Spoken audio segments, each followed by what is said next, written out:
Merci à vous tous d'être là. Je suis réellement honoré. C'est un plaisir pour moi d'être avec vous aujourd'hui. On m'a demandé de porter un regard africain sur l'Europe. Je me sens européen aussi, donc, mais peu importe. Je suis chef d'entreprise, comme vient de le dire Pascal. Je suis chef d'entreprise installé en Tunisie. Je dirige en Tunisie un bureau d'études pluridisciplinaire, très engagé en Afrique. Et je préside un think tank à Paris, l'Institut de prospective économique du monde méditerranéen, qui réfléchit aux modalités de construction d'une région économique, dans un premier temps l'Euro-Méditerranée et dans un second temps l'Euro-Méditerranée-Afrique. Les relations entre l'Europe et l'Afrique sont anciennes, elles sont denses, elles sont multiples. Je porterai donc là-dessus un regard tout à fait partiel. Depuis plus de 40 ans, la politique africaine de l'Europe est perçue par ses partenaires du Sud comme étant fondée sur deux principes. D'abord, la sécurité. L'Europe, vue du Sud, est perçue comme se barricadant à coups de politiques migratoires de plus en plus restrictives, de visas et de contrôles aux frontières. Ensuite, le libre-échange. La Commission européenne porte le libre-échange en dogme. Elle milite pour la levée des barrières tarifaires. Elle y voit les conditions de la compétitivité et du développement. Aujourd'hui, ma vision du Sud, c'est que l'échec est patent sur ces deux aspects.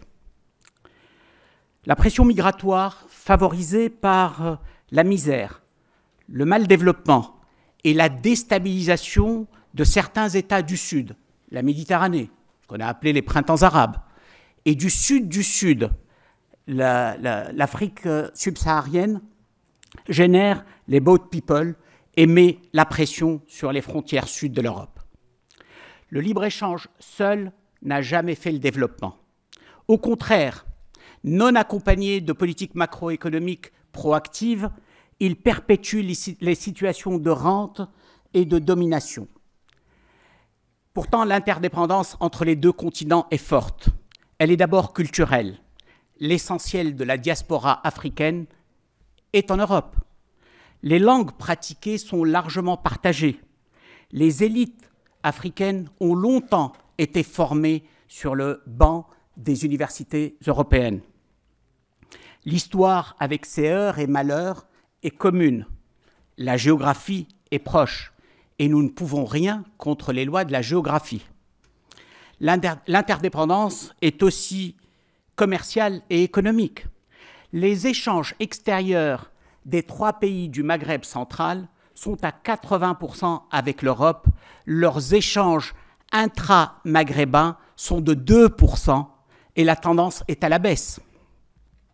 Hors hydrocarbures, les investissements directs étrangers reçus dans la région maghrébine, par exemple, sont essentiellement européens, même si l'Europe ne réserve à son sud que 2% de ses investissements extérieurs. Les flux touristiques ont été longtemps verticaux. Les revenus des migrants en Europe sont importants et récurrents. Je crois que je dois être en train d'être croqué, ça amuse quelques-uns. Je suis le seul à en être privé, j'espère que j'y aurai droit tout à l'heure. Mais les échanges entre le Nord et le Sud restent marqués par l'emprise du passé, du temps de la colonisation. Et pourtant, ce sont le Sud et l'Afrique qui recèlent pour l'Europe les plus grandes opportunités et les gisements de croissance à venir. L'Afrique a fait figure d'absent de l'histoire pendant les 40 premières années de ses indépendances. Mais depuis 2005, les choses changent. Elle renoue avec une croissance forte. Elle est aujourd'hui l'une des 3 régions du monde les plus actives. Le XXIe siècle sera africain, au moins en partie. Jusque-là, cette croissance était tirée par les investissements publics et dans les infrastructures et la lutte contre la pauvreté. Depuis une dizaine d'années à peu près, une nouvelle dynamique s'exprime, tirée par des investissements privés et par un développement considérable des télécommunications. L'Afrique est un potentiel qui s'exprime déjà, elle est courtisée par les grandes puissances émergentes, elle n'en est pas moins confrontée à plusieurs défis. Le premier de ces défis pour l'Afrique est sa jeunesse. C'est à la fois un défi et une opportunité. L'âge moyen en Afrique subsaharienne est inférieur à 19 ans. Il est de 25 ans en Afrique du Nord. En 2010, la jeunesse africaine, pour la tranche entre 15 et 24 ans, représentait 14% de la jeunesse mondiale. En 2100, cette proportion sera de 40%. L'Afrique sera le réservoir de la jeunesse du monde. En 2050, 21% de la force de travail mondiale sera en Afrique subsaharienne, contre à peine 10% aujourd'hui. La population active mondiale sera largement africaine. La jeunesse africaine est de plus en plus éduquée. Elle est branchée sur les outils de la technologie et de la modernité. En 2016, l'Afrique comptera plus d'1 milliard de téléphones mobiles. Ce sont là les outils de la modernité et de l'entrepreneuriat, mais aussi de la révolution. N'oublions pas ce qui s'est passé en Tunisie, en Égypte et ailleurs avec l'usage de la téléphonie mobile. Cette jeunesse n'acceptera ni le chômage, ni la précarité, ni les emplois sous-qualifiés. La croissance seule ne fait pas le développement. L'entrée de l'Afrique dans une ère de croissance forte ne la met pas à l'abri des soubresauts politiques et sociaux. Le développement résulte de la conjonction de 4 dimensions. La croissance, nécessaire mais pas suffisante, les institutions, la gouvernance et l'inclusion. L'Afrique devra trouver les modalités de faire que sa croissance soit la plus riche possible en emploi et en emploi de plus en plus qualifiés, et en rapport avec les capacités et les aspirations de sa jeunesse. En matière de gouvernance, des marges considérables de progrès demeurent. La lutte contre les inégalités et une meilleure participation des populations sont des défis considérables pour l'Afrique de demain. Sur les 10 dernières années, la croissance a souvent approfondi les inégalités et aggravé les antagonismes. Des sous-ensembles économiques régionaux sont déjà effectifs en Afrique, mais cela reste insuffisant. Le niveau des infrastructures est encore faible.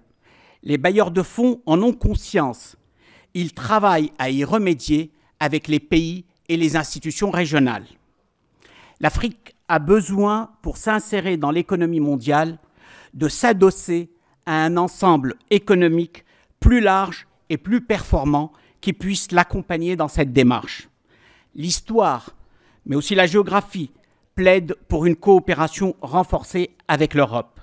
Mais le salut des uns et des autres passera par des solidarités à inventer et plus de proximité, plus de complémentarité, d'efficacité et d'inclusion.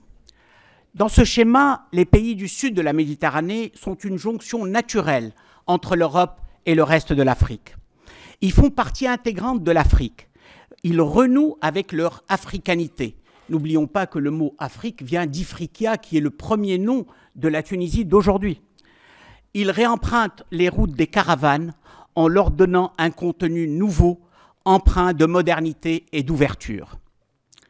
La construction d'une région verticale Europe, Méditerranée, africaine, est inéluctable pour que les uns et les autres, de part et d'autre de la Méditerranée, survivent, s'épanouissent et prospèrent face à la double déferlante américaine et asiatique.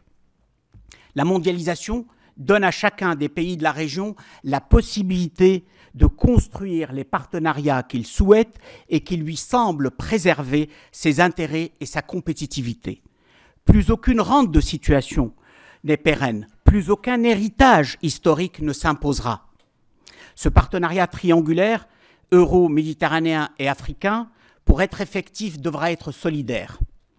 Il sera fait de plus de compétitivité pour tous, à travers les nouvelles colocalisations. L'initiative de Renault à Tanger-Med est un exemple précurseur, pertinent et lucide. Renault et Peugeot ont emprunté deux voies différentes. On connaît la réalité de l'une et de l'autre des deux entreprises aujourd'hui. Une préférence régionale devra être mise en place avec des politiques communes en matière agricole, industrielle, d'enseignement, de recherche, d'innovation, de normalisation et d'aménagement du territoire. Les emplois créés devront monter en gamme pour répondre aux aspirations et aux qualifications de la jeunesse africaine de plus en plus éduquée et de plus en plus ouverte sur le reste du monde. Cela permettra aux talents africains formés sur les bancs des meilleures universités mondiales de renouer avec leur pays d'origine et d'impulser une dynamique vertueuse d'innovation et de progrès. Ce partenariat devra favoriser le développement des capacités humaines, notamment en matière d'éducation et de santé, et partant son appropriation par les populations locales, sa viabilité et sa pérennité. Cela passera aussi par la mise en commun des potentialités naturelles et des avantages compétitifs des trois sous-régions. Cela passera enfin par le nécessaire rattrapage par l'Afrique de son retard en termes d'infrastructures. Des cadres appropriés devront être mis en place pour le partenariat public-privé, mais également pour la résolution des différends et la protection des investissements.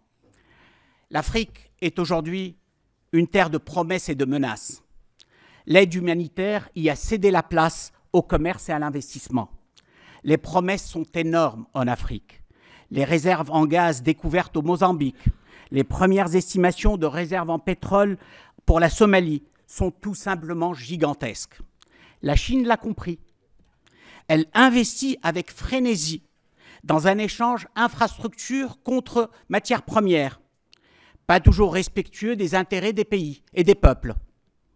Elle est aujourd'hui le premier partenaire commercial de l'Afrique, devant les États-Unis. L'Europe est loin derrière.